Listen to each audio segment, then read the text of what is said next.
Dokter forensik senior ini mendapat pesan dari jenazah untuk mengungkap kasus kematian yang misterius. Jadi guys, ini lagi viral banget di podcast RJ5 dan ini emang narasumber yang dari dulu gua nanti-nantikan.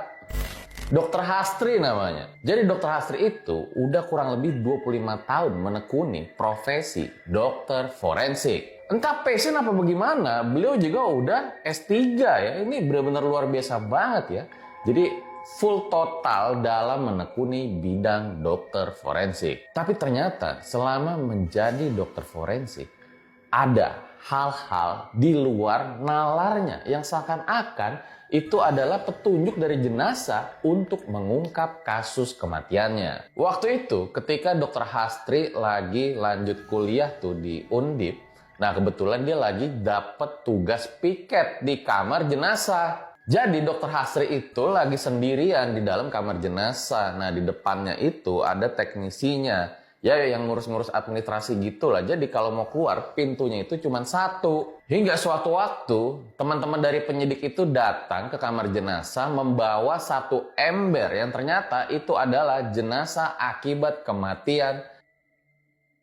Jenazah itu bentuknya udah remuk dan gak karuan. Nah disitulah diserahkan tuh ember tersebut kepada Dokter Hastri. Setelahnya Dokter Hastri pun mulai mencoba menyusun kembali tuh yang dari ember. Disusun kembali misalnya tangannya di mana, kakinya, kepalanya, satu persatu bagian tubuhnya. Nah selama menyusun tubuh jenazah ini, Dokter Hastri itu ngajak ngobrol teknisinya yang lagi ada di belakang. Dokter Hastri bilang dia menduga kalau jenazah ini tuh udah meninggal duluan sebelum dia ketubruk sama kereta api. Jadi seolah-olah si jenazah ini ingin dianggap meninggalnya itu karena ketubruk kereta api, padahal udah meninggal duluan. Nah, si teknisi di belakang itu yang ada di kamar jenazah juga, itu jawab seadanya, tapi dijawab sama dia. Kondisi tubuh korban yang udah tidak berbentuk lagi, tidak karuan mungkin ya.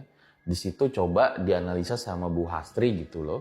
Nah, muncullah dugaan sementara, kamu jangan-jangan ini jenis kelaminnya laki-laki ya? Nah, teknis yang di belakang jawab, iya Bu, mungkin umurnya sekitar 20 sampai 25 kali ya? Iya, 25. Jadi Bu Hastri itu ngobrol untuk ngajak diskusi si teknisi ini. Lalu lanjut lagi tuh sambil nyusun-nyusun dan menganalisa, Bu Hastri bilang, ini rentang waktu kematiannya mungkin sekitar 6 jam ya? 6 jam dari saat ditemukan jenazahnya maksudnya. Tapi setelah itu teknisinya nggak jawab lagi, diem doang. Ya udahlah akhirnya Bu Hastri mikir, ini udahlah gue selesain aja sendiri nih pakai keilmuan yang emang selama ini dipelajarin sama Ibu Hastri untuk membantu mengungkap kasus kematian dari jenazah ini sebetulnya itu seperti apa. Sampai akhirnya didapatkan satu kesimpulan bahwa jenazah tersebut memang bukan mengakhiri hidupnya sendiri dengan sengaja menubrukan dirinya ke kereta api. Tapi memang sudah kehilangan nyawanya terlebih dahulu, lalu barulah ditaruh di rel kereta api. Sungguh jahat banget ini. Setelah menyelesaikan tugasnya, Bu Hastri keluar dulu tuh dari kamar jenazah. Nah, disitulah dia kaget. Ternyata si teknisinya itu ada di depan. Loh, kamu di sini dari tadi? Lah iya Bu, saya dari tadi di sini. Disitulah sampai terjadi perdebatan. Bu Hastri bilang, loh dari tadi saya ngobrol sama kamu di dalam. Ngobrol gimana? Orang saya dari tadi di sini Bu. Saya justru dengar ibu tadi ngobrol sendirian di dalam kamar jenazah. Si teknisi juga menunjukkan buktinya tuh kerjaan dia yang ada di depan meja tersebut. Lalu ada teman penyidik yang juga mendengar kalau ternyata tadi Bu Hastri emang ngobrol sendirian di dalam kamar jenazah. Nah pertanyaannya, itu dari tadi dia ngobrol sama siapa pas di dalam kamar jenazah? Apalagi ada beberapa poin yang seakan-akan itu menegaskan kalau si jenazah ini adalah laki-laki dan umurnya adalah 25 tahun. Kemudian pernah juga Dokter Hastri mengalami suatu kejadian fenomena ketika dia mendapat tugas untuk mengotopsi komandannya sendiri. Waktu itu komandannya harus meninggal dunia karena didor oleh anggotanya sendiri. Sebelum kejadian itu, jadi Dokter Hastri memang deket lah sama komandannya itu karena pernah bertugas bareng mengurus evakuasi gempa di Klaten waktu dulu. Nah waktu itu akhirnya mereka bekerja bersama-sama, nah hubungannya akrab lah dan baik dengan komandan tersebut. Sangat disayangkan, Dr. Hasri juga terpukul dan terkejut dengan kejadian tersebut. Di mana motifnya itu ternyata anak buahnya tidak terima kalau memang harus dipindahkan tugas.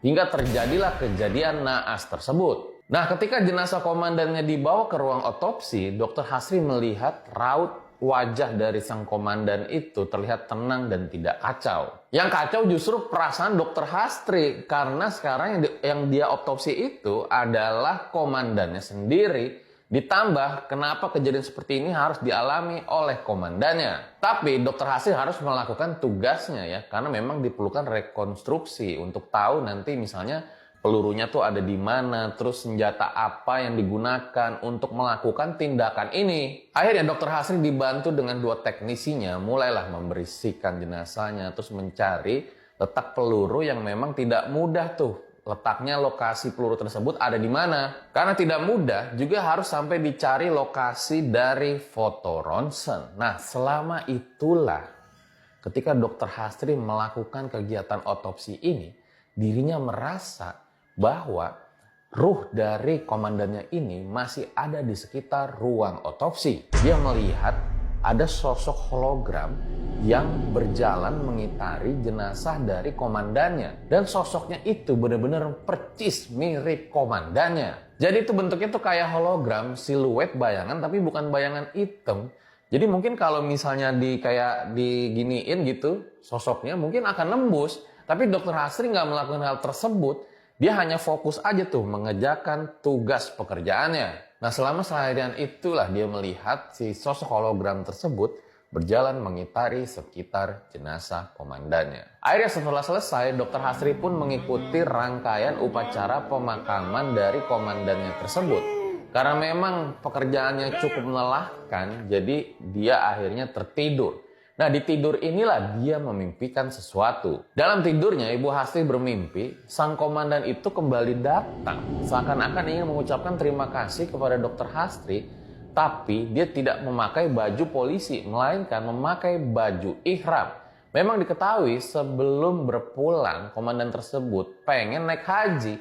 Tapi apa daya ya, belum kesampaian. Dr. Hasri yang kenal baik sama keluarganya, sama istrinya juga bilang kalau dia dimimpikan si komandannya itu datang memakai baju ihram seakan-akan ingin mengucapkan terima kasih. Dan kita doakan aja semoga si komandannya itu dapat tenang diterima di sisinya. Itulah kisah-kisah yang dialami sama Dr. Hasri ketika dia menjadi dokter forensik. Nah, kisahnya tuh masih panjang banget ya.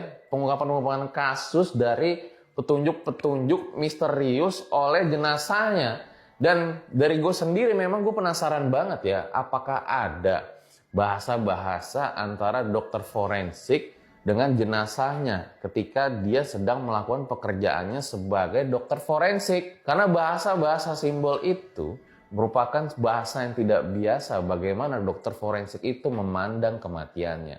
Nah, ceritanya masih panjang banget. Sebenarnya lo bisa tonton di podcast RJ5, tapi gimana? Kita lanjut part 2 atau enggak nih?